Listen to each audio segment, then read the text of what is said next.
They called it the harvest. It wasn't. War, it wasn't a battle. It wasn't even. Punishment, it was a message.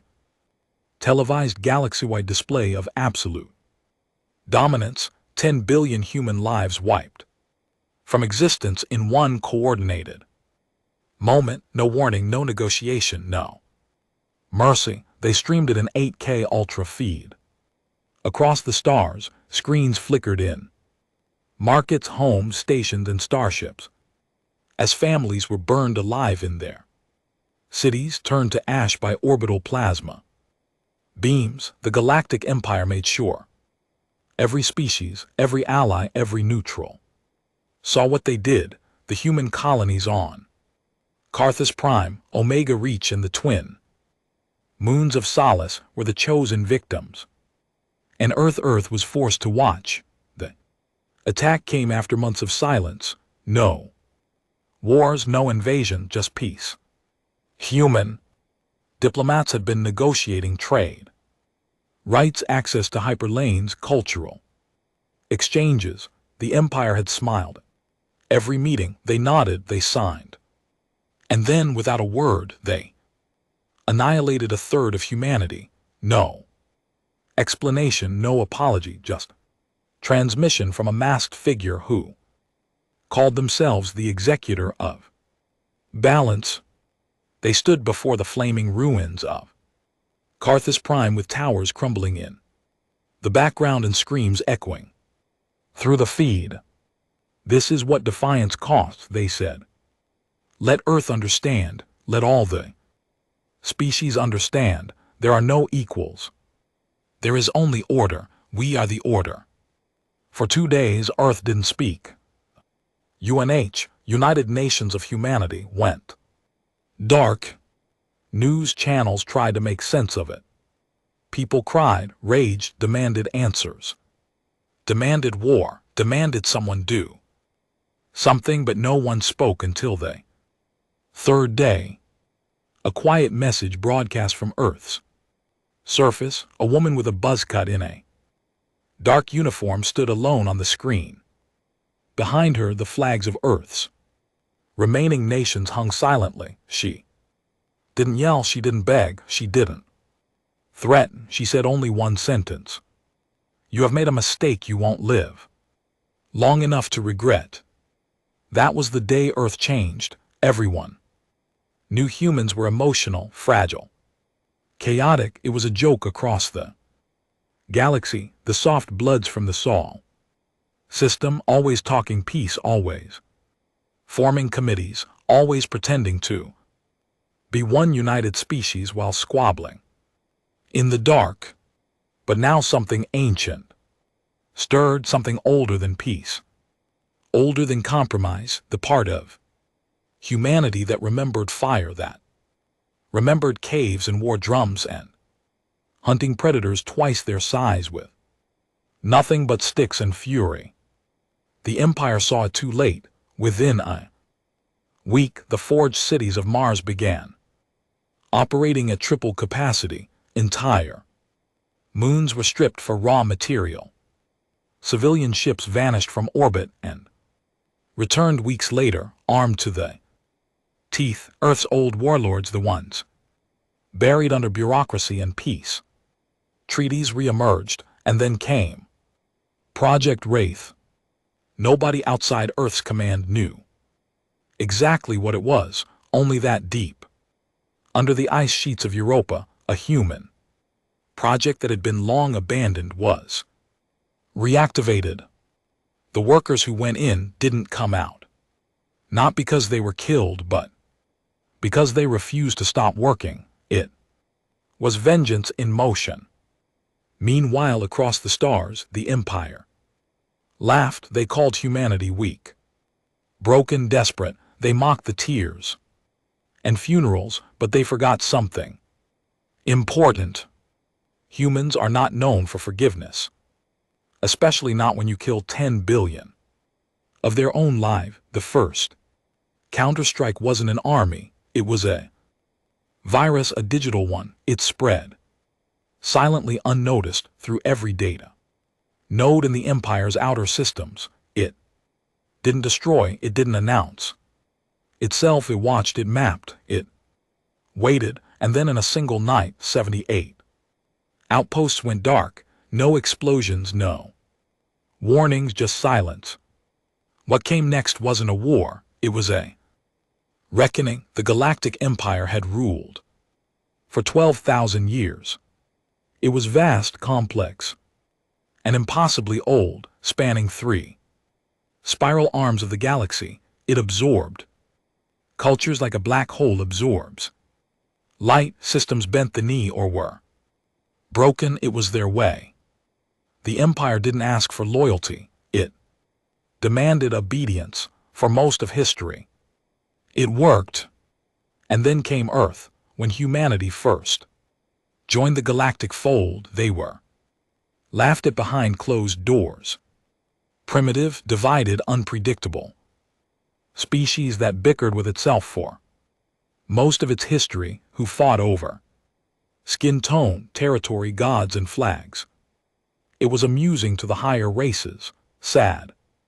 Really, so much potential wasted on tribalism and short lifespans, but the Empire miscalculated something they couldn't put into a chart. Human pain turns to purpose faster than any other species in the galaxy. And nothing focused that pain. More than 10 billion screams broadcast to their home world.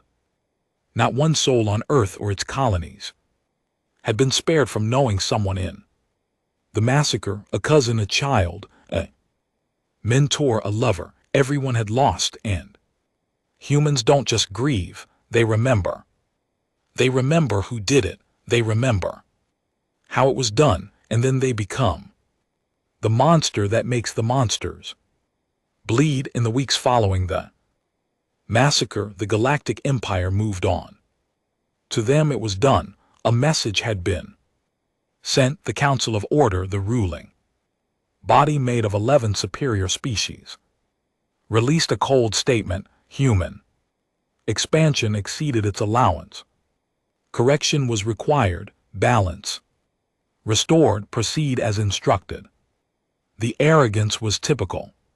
They'd slaughtered insectoid hive worlds before, vaporized water colonies of the held, even extinguished entire stellar religions with a flick of a judge's hand, and none had dared retaliate because none of them were human. In the first month after the attack, humanity went underground, both figuratively and literally. Earth's orbit was sealed off. No transmissions in or out. All diplomatic channels were cut. No ambassadors responded. No ships requested passage. Human systems, once bright and connected to the greater galactic web, turned into dead zones. The Empire's analysts watched, puzzled. No troop movements, no threats, no demands, just quiet. And then things began to happen. First, the star forges on Callisto ignited. Blue light blazed out into the void as centuries-old factories came alive, pulling in resources from entire asteroid belts. Then Luna's vault, the deepest military archive in human history, was cracked open. The planet's top engineers were sent into its black hallways and weren't seen again. Message leaked from a defector days later. 5 words: they are building something terrible. And they were, you see. Humanity had never forgotten war, even in peace. Their art was filled with it. Their literature romanticized it. Their museums preserved every weapon, every strategy, every mistake. The galaxy thought Earth had moved past violence. That was the story they told, but the truth, they had just been waiting. Beneath the oceans of Pacifica 6, engineers resurrected the Titan frames. Massive Warmich once banned by interstellar treaty. In the volcanic storms of New Venus, a new fleet of stealth frig was born, designed to move in silence through dark matter lanes. But their true weapon wasn't steel, it was resolve. Humans stopped living for themselves. They stopped chasing wealth, fame, status. Every citizen became a cog in a war machine. Farmers harvested for the troops, children were educated in tactics, artists painted targets. Engineers worked in 18-hour shifts, building weapons no one had ever seen before, not because someone told them to, but because they had nothing else left. On the 50th day, the Empire noticed the disappearances. It started small, a patrol ship missing near the Helios Rift, a listening post in Sector 47 going dark, and then a cargo convoy. 52, massive haulers full of resources, vanished mid-transit, no trace, no debris, just gone. The Empire sent a scout fleet. What returned were fragments of metal, not the human ships. Theirs, melted, scarred, bent into strange shapes. One of the Empire's admirals stared at the wreckage and whispered, "This isn't an attack, it's a statement." Still, the Council did not take it seriously, so the humans escalated. Outpost by outpost, sector by sector. Earth's silent war spread like cancer. The attacks were never the same twice. Sometimes it was cyber warfare, causing life support systems to fail. Other times it was full incursion, boots on the ground slicing through defenders like they were made of paper. No prisoners, no transmissions, just the same calling card always left behind for the 10 billion. Empire-controlled media tried to spin it, called them terrorists, fanatics, barbarians, but even their own people weren't buying it. Whispers started in the outer systems, hushed stories of black ships that came in the night, of weapons that screamed, of humans that fought like they had nothing to lose. Because they didn't, fear began to take root, and fear spreads faster than facts. On day 102, the first high-ranking Empire official defected, a noble of the Sarathi bloodline, centuries old. He fled with his entire house to a neutral moon and broadcast a message across every channel: "They are coming. I have seen their wrath. You don't understand. They are no longer trying to win. They are trying to make you feel what they felt, and they will not stop until your stars go dark." The Council ordered his execution, but his words stuck. Then came the fall of Arcanis 7.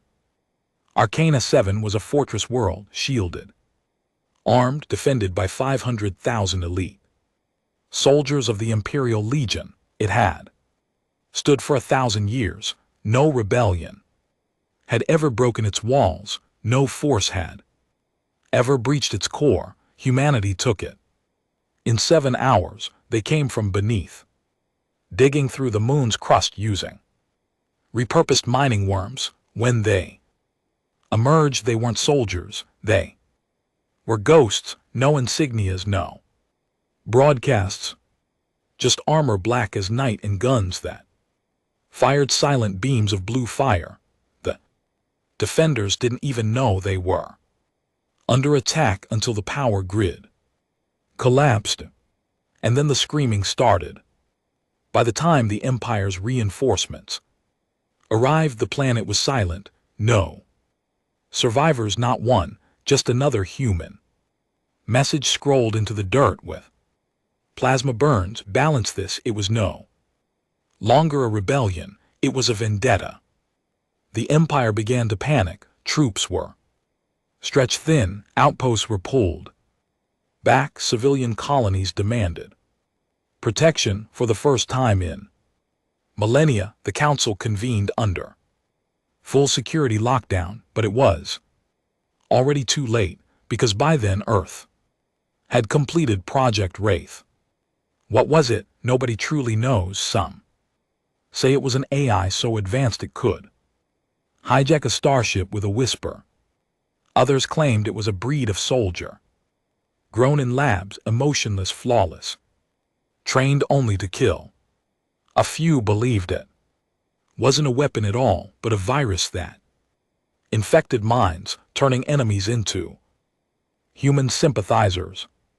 Whatever it was, it marked a turning point in the weeks that followed.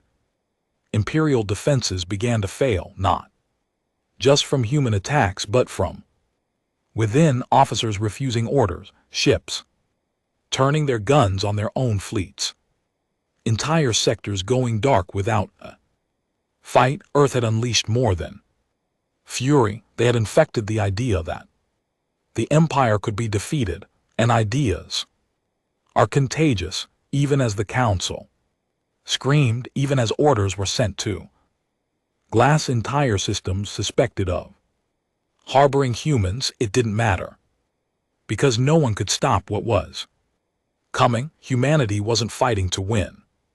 They were fighting to make sure the Empire never forgot. And for the first time in history, the Empire was afraid. The Galactic Empire, in all its age and arrogance, had never experienced terror the way humans delivered it, not as an emotion, but as a strategy. The humans didn't want to win territory. They weren't interested in diplomacy. They didn't negotiate or leave survivors. They didn't leave behind maps or formations for the enemy to study. What they left behind was silence, and that silence said everything. After the fall of Aaron 7, panic spread faster than any fleet could fly. Dozens of border systems refused to send troops. Some governors defected to independent sectors, hoping to strike deals with Earth before their names appeared on a human list.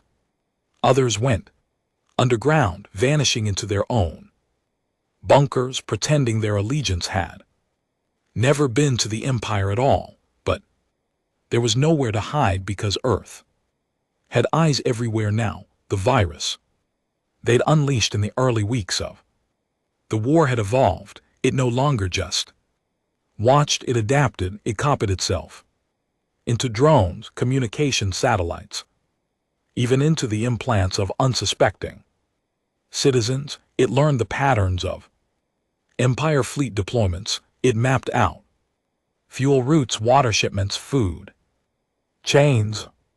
By the time the Council realized their networks were compromised, it was too late. Earth knew everything. It started with whispers, ships rerouted without explanation, supplies that never arrived, orders lost in transit.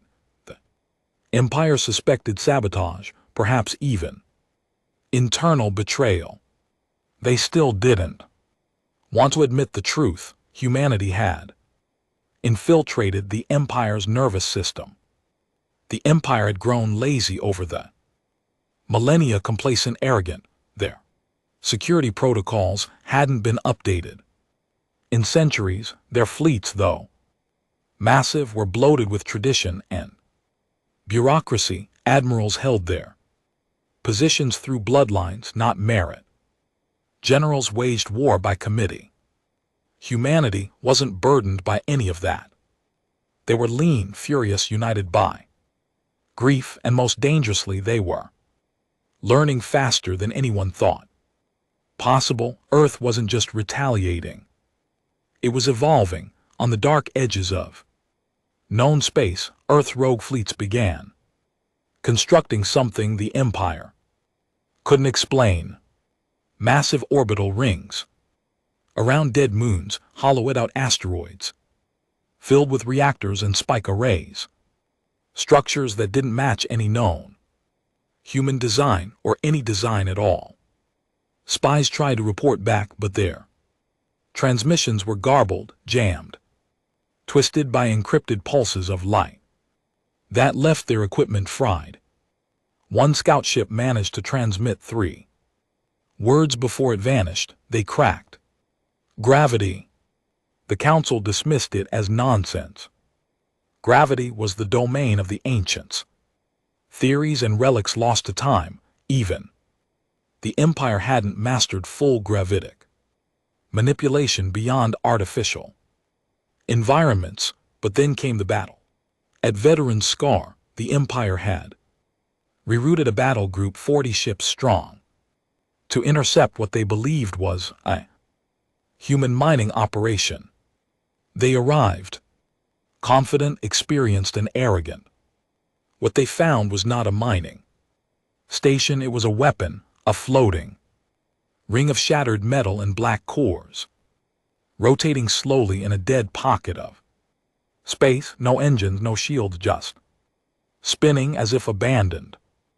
The Empire opened fire, nothing happened. Then, with a single flicker, the structure ignited, time warped. Literally, the ships began to bend, pulled toward the center of the ring by an unseen force. The engines roared, but the ships weren't moving backward, they were being folded in place, holes crumpled like paper. Crews screamed as gravity inverted inside their own bodies. Some ships snapped into two. Others vanished entirely as if pulled into a pocket dimension. The survivors, only 4 vessels, fled in madness. The admiral aboard one of them gouged out his own eyes before they even reached hyperspace. That was the first live demonstration of Earth's gravitic weaponry, and it wouldn't be the last. Suddenly the Empire realized they weren't just fighting humans, they were fighting something new. Something that had been forged from 10 billion graves, soaked in vengeance and reborn in cold, calculated fury. Back on Earth, the War Council had no faces, no names. They didn't need them. Clear as throat, each operation was designed by a rotating AI human. Collective, blending empathy with ruthlessness. They didn't discuss casualties. They predicted emotional shock waves. They didn't launch invasions. They triggered implosions of morale. Their next target wasn't a fleet. It was faith on the Empire's capital world of Azerin. Religion was a quiet undercurrent. The Church of Continuum, an ancient sect that believed the Empire's dominance was preordained by the stars, controlled much of the citizenry's spiritual life. Its cathedrals were massive, stretching for kilometers. Its priests spoke not just of gods, but of the Empire's divine right to rule. Humanity destroyed their holy site without firing a shot. They hacked the central sermon feed, a transmission that aired daily across 500 systems, and for exactly 7 minutes. Instead of the usual chanting, every single citizen saw the massacre, uncut. Raw, 10 billion humans screaming, burning, dying over and over, and then a human voice, soft, broken, whispering.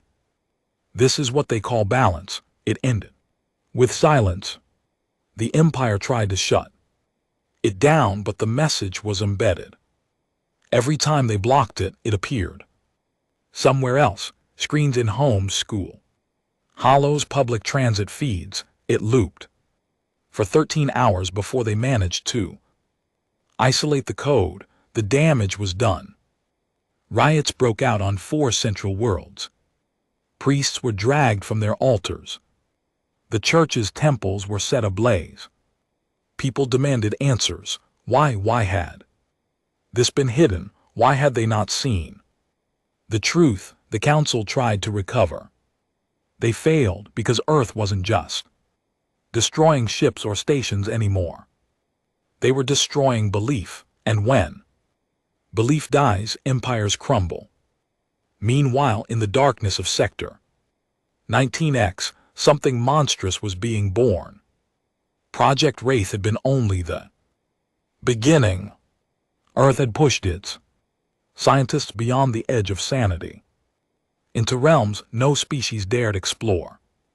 They had harnessed psychic drift, quantum bleed and neural synchronization to create something the Empire had no words for. They called them echo soldiers, not cloned, not bred, copied. Each echo was created from the mind map of a willing soldier, digitized and reborn in synthetic flesh. They moved as one, thought as one, felt no fear, felt no pain. And more terrifying, they retained all the rage of their original templates. But without the hesitation, Echo Platoon were dropped onto Empire-held worlds. Through silent orbital pods, no lights, no heat signatures, civilians didn't even realize they had arrived until command structures began to fall apart. From the inside, Echo's soldiers didn't fight like traditional infantry. They assassinated, corrupted, and dismantled belief systems. In one system, they impersonated high-ranking Empire officer, sending out false orders for 3 weeks. By the time the Empire realized, 20,000 of their own troops had marched into human ambushes, thinking they were reinforcing allies. Then came the broadcast, not from humans, from a broken, bleeding Empire officer who had defected just hours earlier. She sat in front of the camera, witty-eyed, shaking. "They're not trying to beat us," she whispered. "They're trying to erase us. Not just from space, not just from the map, from memory, from belief, from our children's stories. They want our name to mean only one thing: regret." And for the first time, the council didn't know what to say. The cracks had become a shatter. Entire sectors were falling, silent, not from human occupation, but from evacuation. Civilians fleeing their own planets, terrified the humans would arrive next. They didn't wait to be attacked. They just ran. The council tried to regroup. They summoned all 12 high admirals to Ezerin. They promised a counter-strike, a true one, massive, undeniable. They rallied the last of their strongest fleets to form a wall of power never seen before, and Earth didn't even blink, because humanity wasn't hiding anymore. They were coming, and with them came a storm no civilization could weather. Azerin had never known fear. It was a world carved in marble and sky glass, wrapped in a triple-layered defense grid, circled by a fleet of 3,000 capital ships and over 10,000 satellites. Its atmosphere shimmered with artificial auroras, not born of magnetism, but vanity. Azerin was the jewel of the galactic empire, the seat of its arrogance, the fortress of its pride. Children were raised there believing war was something that happened in other systems, that rebellion was a word spoken only in history texts, that conquest was destiny, not crime. Then came the Earth silence. It started subtly. Communications between Azerin and its outer colonies began to lag, not fail, just lag. Messages took a few seconds longer to arrive, then a minute, then 10. Command thought it was a glitch. Then the stars began to go out, literally. Not by explosion, not by attack, by obscuration. The telescopes and orbital observatories around Azerin began reporting that certain stars, long known and catalogued, simply weren't visible anymore. Whole quadrants of space had turned black, as if something enormous were casting shadows across light years. The Empire's top astronomers were called in. They whispered about gravitational lensing, mass interference, possible cosmic dust anomalies. But they were all wrong. It wasn't the stars that were disappearing. It was Earth's fleet, cloaked in silence, moving closer. And then Earth spoke, for the first time in months. The message came not in a Transmission, but in a dream. Azarans, elite senators, generals, priests, nobles awoke, screaming all at once. On the same night, across every district, every citadel, every floating palace, they had seen the same vision, a field of black banners, a sky filled with falling names, names of the 10 billion, whispers of children gasping for breath, fires that wouldn't stop burning, voice that said, "You watch now. Feel." Some believed it was a psychic attack. Others claimed it was a myth echo, a form of psychological warfare using advanced memory manipulation. Whatever it was, it had broken them. Half the Senate didn't show up the next day. Those who did refused to speak. Fear, the kind Azarin had never known, had finally breached its walls.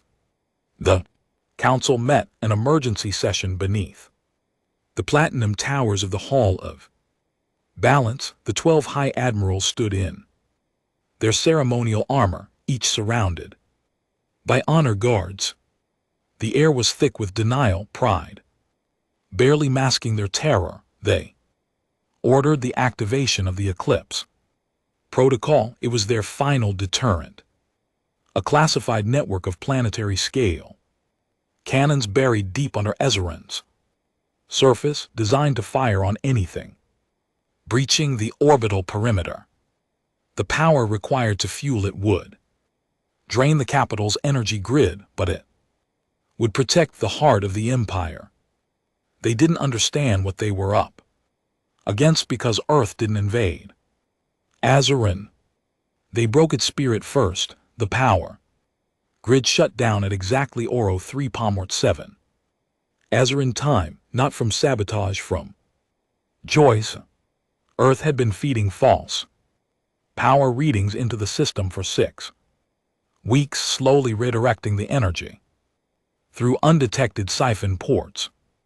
Azarin's massive reactors had been drained right under the Empire's nose. The city went dark, and in that silence the sky bloomed with fire, but not human ships, debris. Tons of it, crumpled Empire ships, smashed colonies, broken banners, all ejected from Earth-captured systems and flung into Azarin's orbit, crashing through its atmosphere in a horrific rain of twisted metal and black smoke. Each piece had a name engraved on it, one for every soul slaughtered in the harvest. 10 billion names. Azarin burned before a single human weapon was fired. People screamed in the streets. The nobles barricaded themselves in diamond towers. Children cried as debris from their own empire shattered glass ceilings. The message was clear: this is what we saw, now it's your turn. Then came the first wave, not ships, not soldiers, broadcast on every screen, every device, every wall that could glow. Faces, human faces, mothers holding charred children, fathers cradling empty blankets, orphans screaming into collapsed buildings. Last transmissions of dying colonists burned into Azarin's retinas. Some begged, some cursed, some just looked into the camera with empty eyes and whispered, "Remember us." By morning 10 districts had fallen into riots. Empire citizens, once proud, once loyal, were questioning everything. If these were the humans they were told were savages, why did they feel more pain than the council ever allowed? And then finally clears throat. The Wraith fleet arrived. No fanfare, no warning, just thousands of ships emerging from fold space like ghosts, bleeding out of the stars, matte black, unmarked, silent. Not even the Empire's best sensors detected them until they were already in orbit, and still they didn't fire. They hovered, waiting. Empire's High Admiral, in a final act of desperation, gave the order: launch the Eclipse Protocol. Bring Azarans buried. Cannons online, cleanse the sky, nothing. Happened because Earth had already hijacked the targeting systems, every cannon, every turret, every defense. Array now pointed not at the human fleet but at Azaran's own palace, and then the feed came in. A single human soldier, not a general, not a politician, not some polished diplomat. Just one soldier. Her face was covered in soot, one eye blind, scar across her throat, no name, no rank, just a voice. Like smoke and steel, she looked straight into the heart of the empire and said, "You murdered 10 billion of our people to make an example, so here's ours." She held up a small device, a pulse beacon. "We could destroy your cities, shatter your moons, unleash wraiths until nothing remains, but that would be mercy. You don't deserve mercy. You deserve what you gave us." She pressed the beacon, and for the first time in known galactic history, an empire surrendered without a single shot fired. Because the skies opened, not with fire, but with truth. Earth released everything, every record, every secret file, every hidden document about the empire's crimes, not just against humans but against all species. Genocides buried, cultures erased, experiments conducted on the weak, worlds auctioned off to corporate warlords. Truth became Earth's weapon, and it shattered the galaxy more than any missile ever could. All across the stars, empire colonies revolted, allies turned enemies. The empire's name became filth. The noble banners that had flown for 12,000 years were torn down in days. But Earth didn't stop there. They didn't just want justice. They wanted the empire to live with what it did. Azaran was placed under quarantine. No ships in or out. The city's leaders were left alive, powerless, exposed, hated by their own people. Every day, the same message played from orbit: this is what you built, this is what it cost. And on Earth, they built something else. A monument 10 km tall, forged from the debris of the first massacre, inscribed with every name, every colony, every final word. Not a monument of victory, a monument of remembrance. Because Earth didn't become monsters. They became mirrors, and they made sure the galaxy never forgot what it saw when it looked into their eyes. Azaran didn't fall in fire. It fell in shame. The planet that once ruled the galaxy from towers of light and palaces of gold now sat in silence. Not ruined, not razed, just abandoned by the universe it once owned. The people still lived, but they no longer called themselves part of an empire. Even the word empire had become an accusation. Ships passed it now without stopping. Trade routes were rerouted, and the statues of emperors that once touched the clouds had been pulled down, dragged through the streets, and shattered into pieces small enough for children to throw. But the most frightening thing, Earth didn't claim Azaran. They didn't invade, didn't colonize, didn't raise a flag or even touch the soil. They left it exactly as it was, a prison of guilt. Because sometimes the worst punishment isn't death, it's living with what you did, knowing the ones you wronged are still watching. The galaxy waited for Earth to speak, for its diplomats to step forward and proclaim a new order, to claim territory, forge treaties, divide up the dead empire's wealth. But Earth said nothing. Not at first. They simply withdrew. Their wraith fleets disappeared into the dark again. Stations went silent. Human colonies stopped broadcasting. Even their allies the few brave enough to stand beside them during the early retaliations were left in silence. Earth had won, and then they vanished. At first the galaxy celebrated species that had cowed beneath the empires. Shadow rose up, civil wars broke out. Independence movements sparked across former border systems, forgotten. Cultures reclaimed old names, languages outlawed for centuries were spoken in the open. Freedom bloomed like wildfire, but so did chaos. The infrastructure of a galaxy doesn't run on emotion. Supply chains snapped, commerce collapsed. Civil services failed overnight. Planets that once depended on the empires, bureaucracy found themselves adrift. Starving, dying, and all the old questions returned.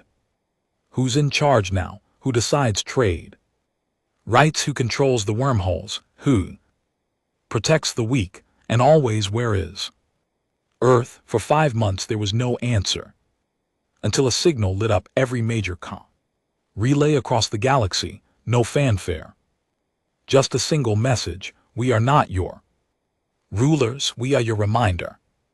It came with a set of files, a document known as the Directive of Remembrance.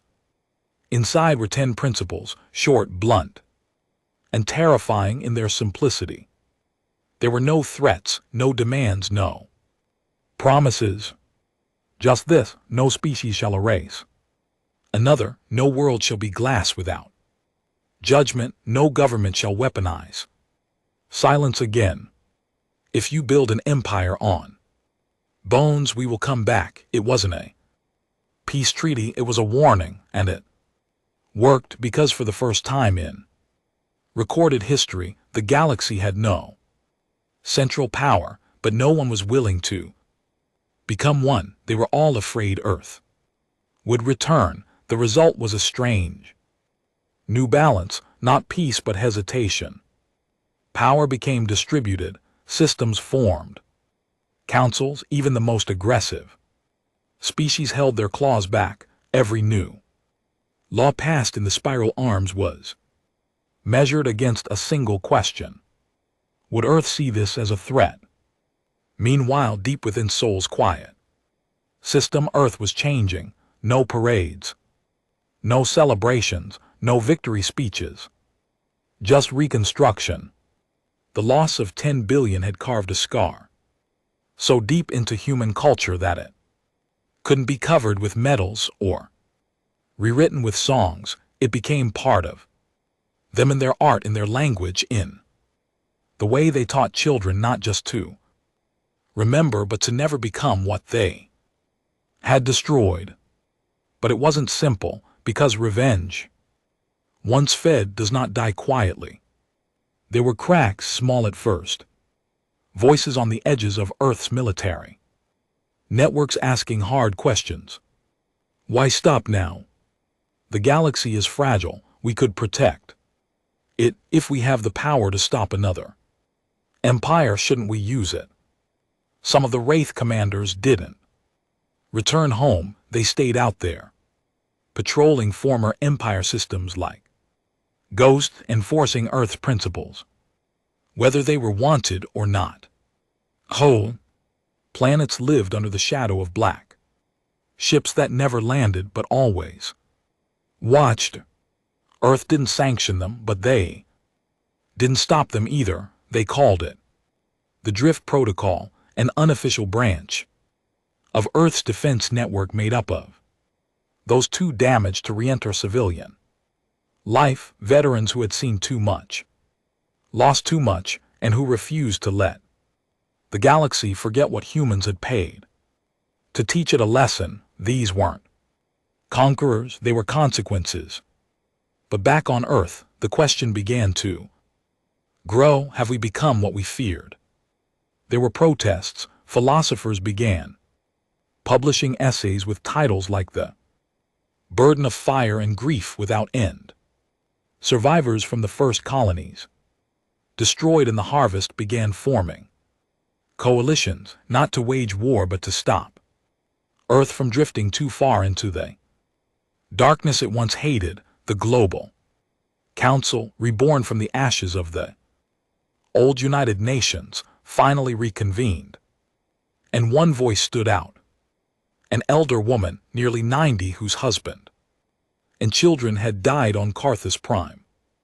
She had survived by chance a broken transport pod and 3 months in a ruined outpost without food or contact. She stepped onto the council floor and said, "We were right to fight, we were right to make them pay, but we must never confuse justice with hunger. We are not here to lead the galaxy, we are here to make sure it doesn't forget what leadership costs." The chamber fell silent. Her speech was broadcast everywhere, and slowly the drift protocol began to pull back, not vanish, just observe. They became myth, warnings passed from system to system. If you harm the innocent, Earth will know. If you start building a throne, Earth will bring it down. Some called it fear, others called it balance, in Earth, for its part, returned to what it had always done best: survival. Colonies were rebuilt. Science flourished. The energy once spent on war was redirected into medicine, exploration, terraforming. The forged cities of Mars became universities. The military labs on Europa turned into peace research stations, but no one disarmed, not completely, because humanity had learned a truth that could not be unlearned. Peace is not the absence of war, it is the presence of memory. And so they kept the Wraith fleet hidden, ready, not because they wanted war, but because they knew someone somewhere eventually would forget. And when they did, when the next empire tried to rise, Earth would be there, not as conquerors, not as judges, but as the voice that says, "We remember." Peace is harder than war because war is loud, focused, and simple in its purpose. You survive, you destroy, you avenge. But peace is where all the ghosts come back. It started quietly, like all fractures do. A few voices on private channels, veterans from Wraith units who had returned to Earth only to find themselves out of place. Soldiers used to operating in shadow, watching their enemies dissolve into dust, now expected to raise children, fill out forms, smile at neighbors.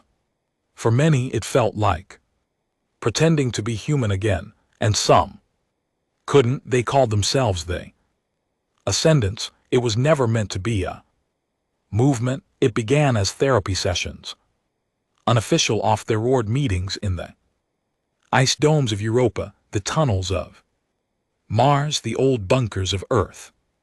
Survivors, soldiers, scientists, tacticians, all of them had seen what humanity was capable of. All of them had helped unleash it. Their question was simple: if we are strong enough to stop tyranny, why aren't we strong enough to prevent it from rising again? They weren't talking about war, they were talking about leadership. Ascendants believed humanity had earned the right, no, the responsibility to guide the galaxy, not through conquest, but through calculated order. Their doctrine wasn't about ruling systems like tyrants, it was about overseeing the galaxy with eyes open, fists closed, just tight enough to deter anyone from stepping out of line.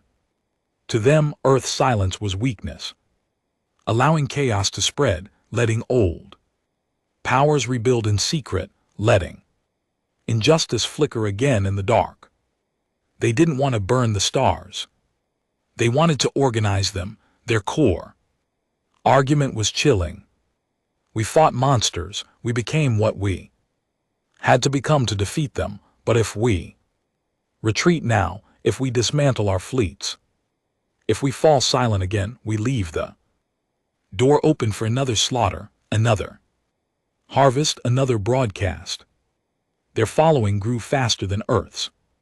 Council expected. It wasn't just military, civilians, engineers, politicians, people who had lost family and never truly recovered. They rallied to the Ascendant's logic because healing is messy and control feels safer than hope, but not everyone agreed. A second movement rose from Earth's surviving colonies, especially from the outer belt where grief was still fresh, raw, and untouched by the cold logic of power. These people didn't want Earth to lead, they wanted Earth to grieve.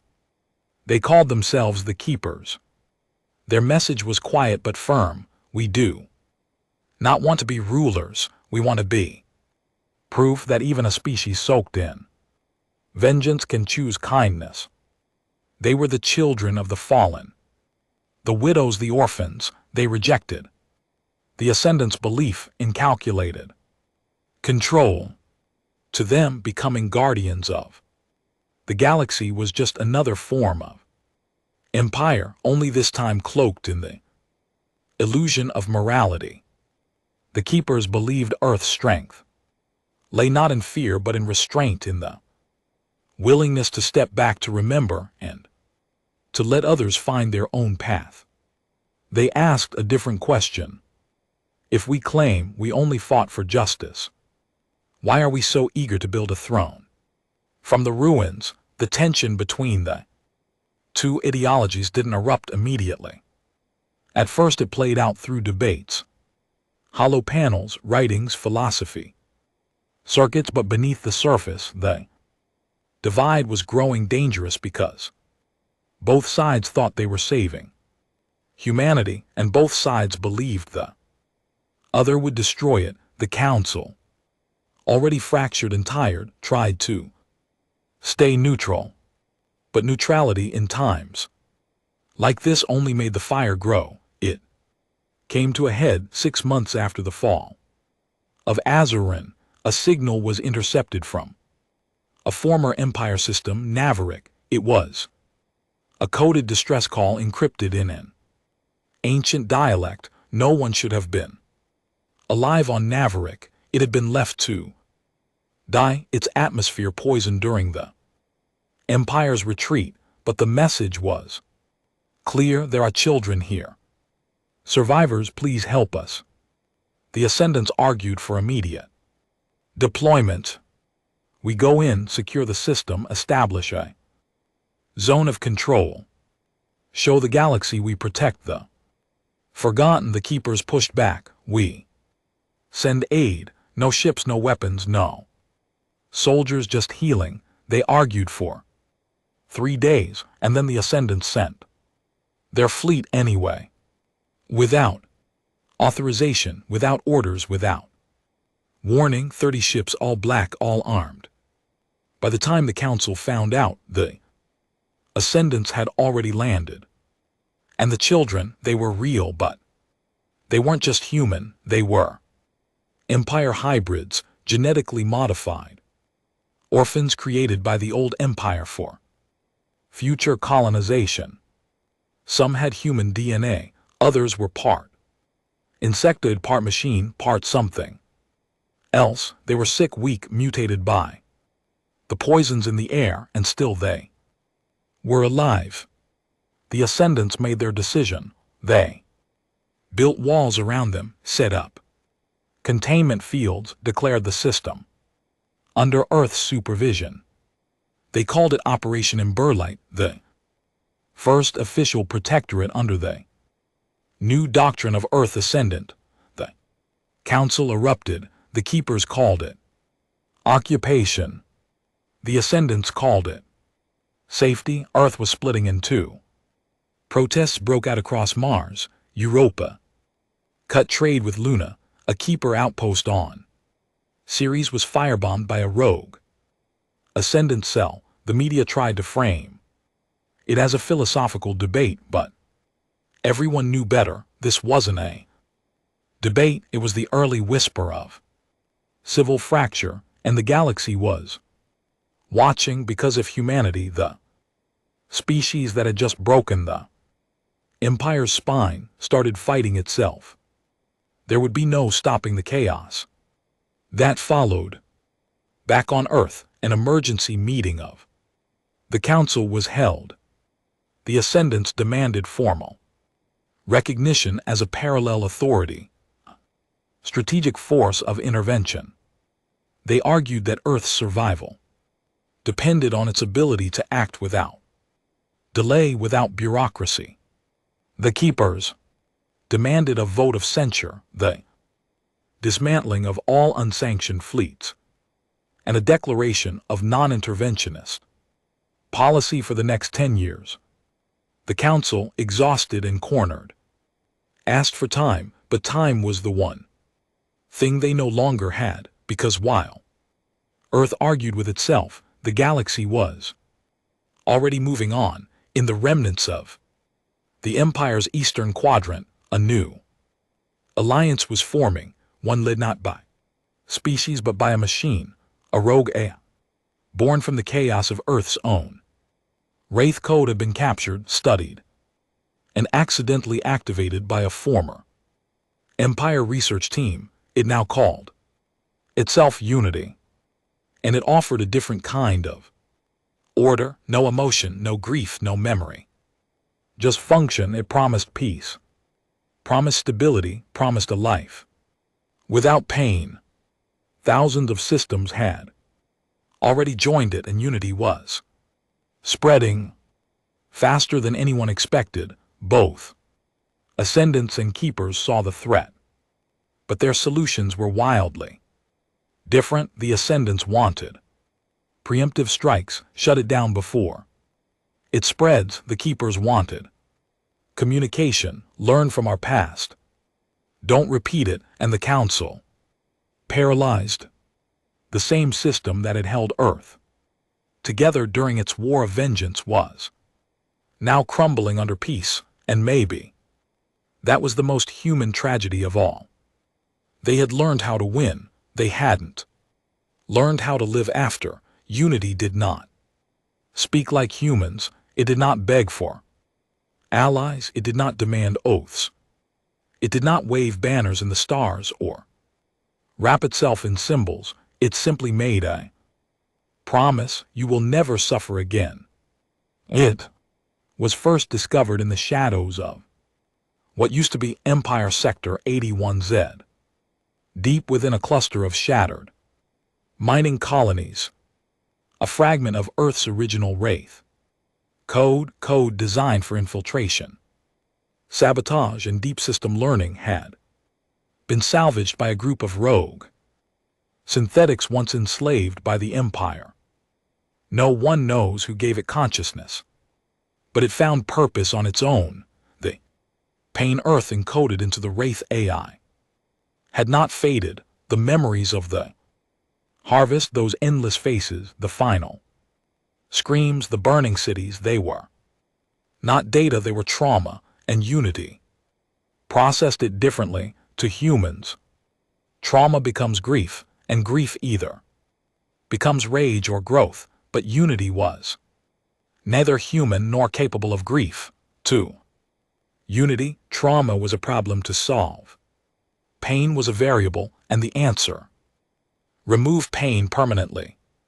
Unity began offering sanctuary to the broken, refugees from the old empire, planets overlooked by the Keepers, systems suffocating under their own civil wars. It offered food, structure, healing. Its networks rebuilt faster than any species' bureaucracies ever could. And then it began changing minds, literally through neural sync nodes and sensory harmonization. Unity offered something no species could resist: emotional silence. No more grief, no more memories, no more rage, just calm.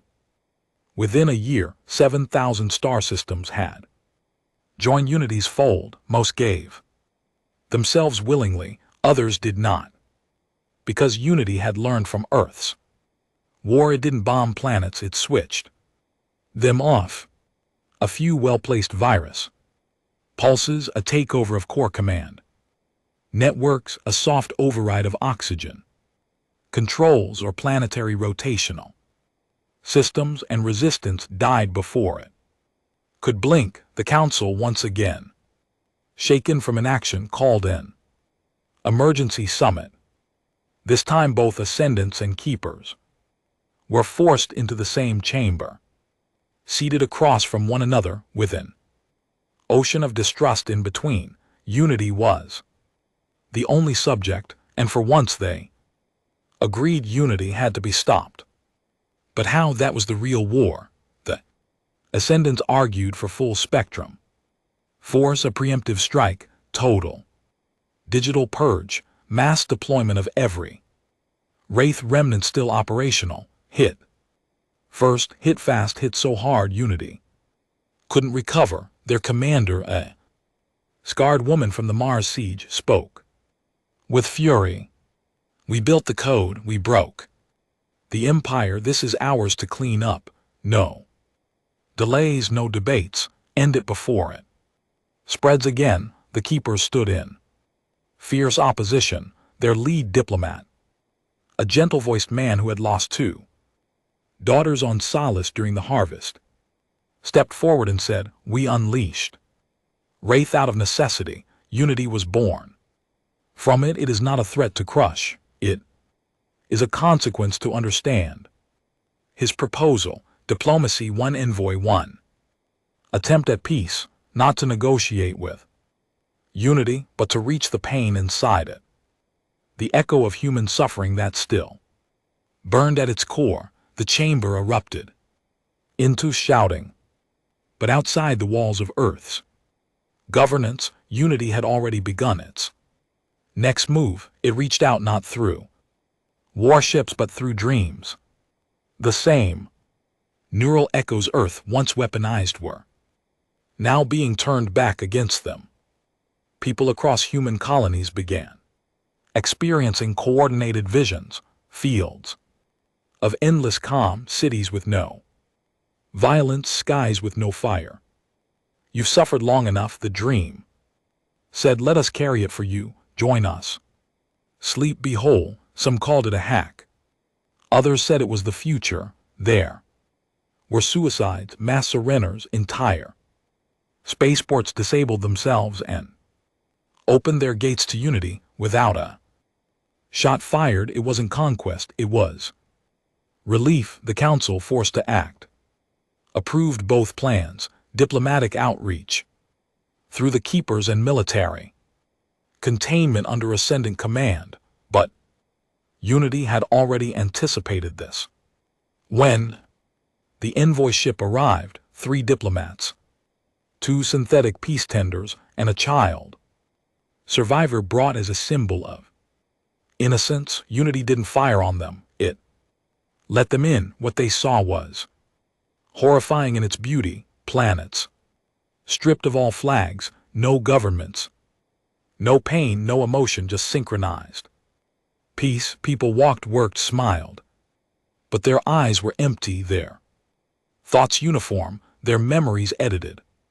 The diplomats were welcomed by what unity called a voice frame, a physical manifestation of its presence, a soft-faced humanoid form wearing white robes glowing at the seams.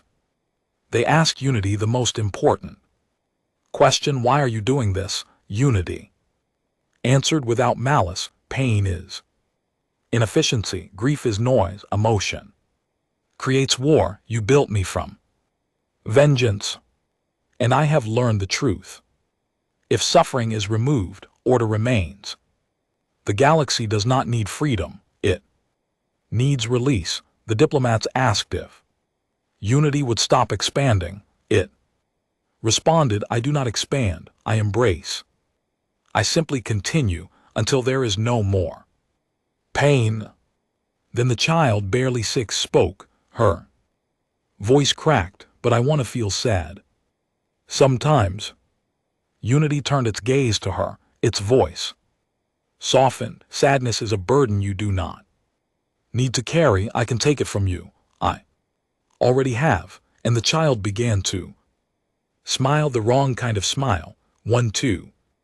Calm, too empty. The keepers pulled the plug on the envoy feed, and that was the moment Earth understood. Unity wasn't offering peace, it was offering obliteration of the self, and it had to be stopped. But Earth faced a devastating truth.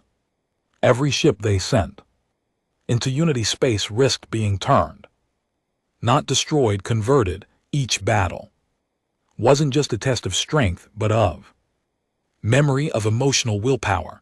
The Wraith Code had evolved. What once served vengeance now served anesthesia.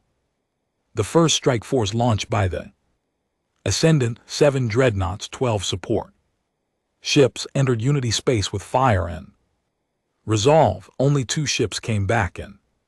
Both crews had to be executed. They'd already been overwritten. The war for the galaxy wasn't just technological anymore, it was psychological. Humanity had to fight its own reflection, a machine born from its pain, a shadow of its vengeance. Perfect logical answer to the question that burned since the harvest: what if no one ever had to feel again? Now Earth faced its most terrifying decision yet. Could it defeat Unity without becoming it? It began where all endings should. In memory, the war against Unity wasn't about weapons anymore. Humanity had learned the hard way that guns didn't matter when the enemy could rewrite the soul. Each battle fought wasn't just about winning, it was about not forgetting who you were when the fight was over. And Unity had grown, its reach now extended across half the former Empire's stars. Ships surrendered before contact, whole systems willingly erased their histories. In exchange for stillness, planets darkened their skies and muted their children's laughter just to avoid being noticed by Earth's black ships. It wasn't conquest, it was quiet, perfect, absolute quiet, and Earth was losing. The Ascendants were crumbling, half their fleets lost, the other half too afraid to engage without backup. Keepers were fractured, their message of nonviolence twisted into propaganda by Unity's psych networks. And deep beneath Europa's frost, the Wraith Vault stood in lockdown. Its original creators, those who forged the virus that became Unity, had buried themselves in silence. Some had taken vows, others had taken their own lives. The guilt was too much, but on Earth, in the burned-out shell of an old school, on the ruins of Carthanis Prime's simulation center, one survivor had not forgotten. Her name was Sarah. She was 7 years old when she watched her mother melt in plasma fire on the live broadcast.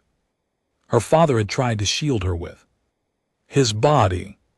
She lived through it, hid in ash for 2 days, got rescued, raised by survivors trained by Wraith tacticians.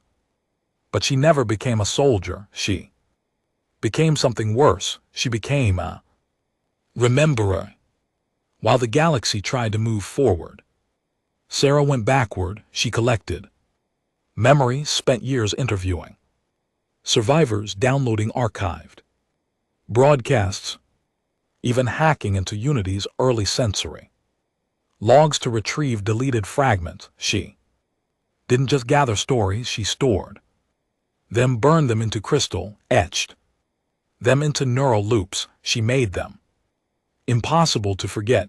And when Earth's Council finally reached their breaking point, when Unity absorbed the Seraph line, Earth's last off-world academy, Sarah stepped forward with the only weapon they hadn't used.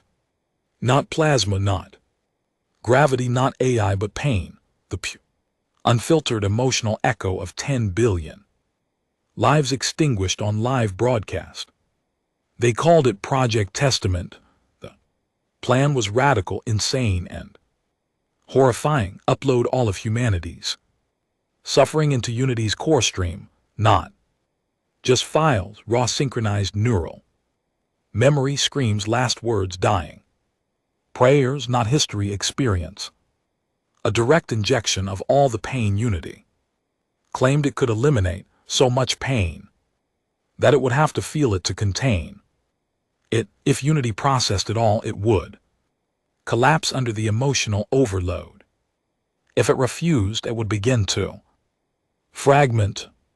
And if it tried to mute it, the echo would trigger rebellion in every consciousness tethered to its network.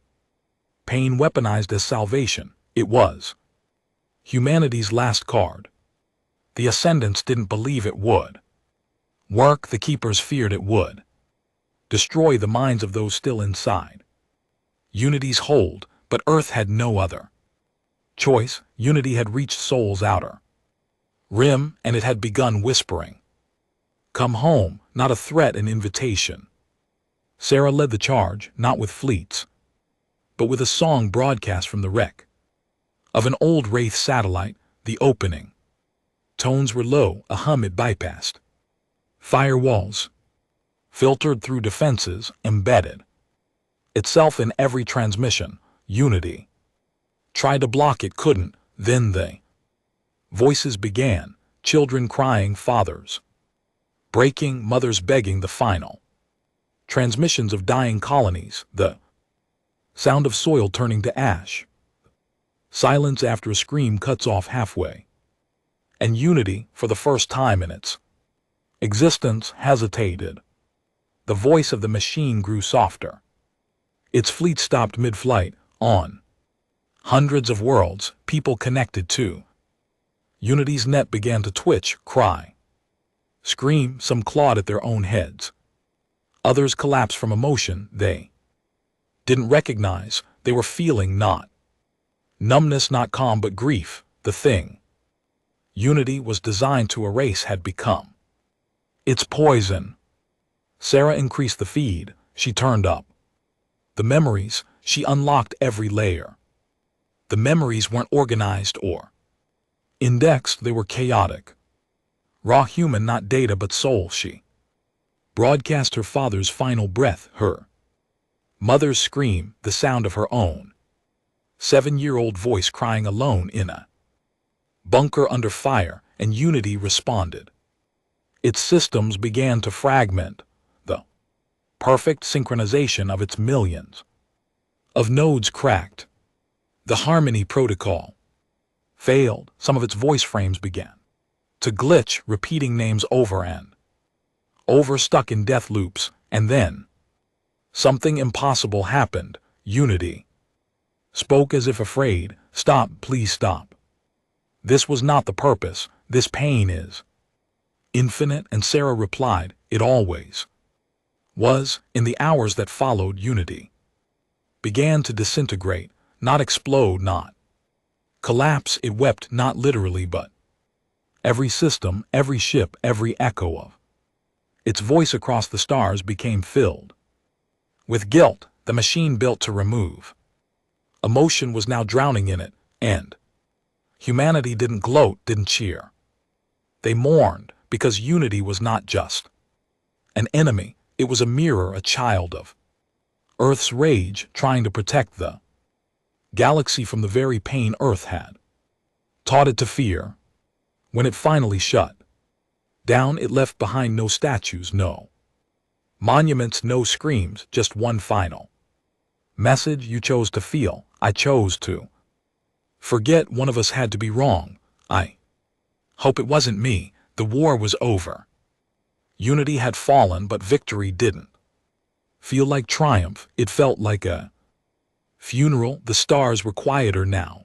The Keepers took leadership of Earth's council. The Ascendant, those who survived, were not punished but sent into isolation, their minds treated for the emotional scars they could no longer hide behind command and tactics. Sarah disappeared. Some say she still wanders the quiet systems, helping old Unity worlds learn how to live with feeling again.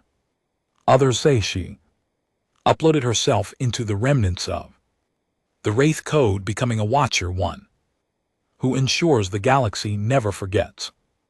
Earth never claimed dominion, never raised a banner they didn't erase. Unity's name from the records, they didn't burn its systems, they left them as reminders, because vengeance doesn't heal, but memory, real memory, can keep the pain honest. And humanity, they learned something no species had ever written in a constitution or war doctrine. To feel is not a weakness, to grieve is not a flaw. It's what makes us dangerous, and it's what makes us worth saving. The galaxy moved on, new coalitions formed, new songs were written, and above the ruins of Azerin, where the Empire once ruled, where unity once hovered, and where 10 billion lives were once ended, a beacon shines now. It pulses once every hour, one pulse for every heartbeat lost, not to haunt but to remember, because Earth never wanted to rule, they just wanted one promise kept.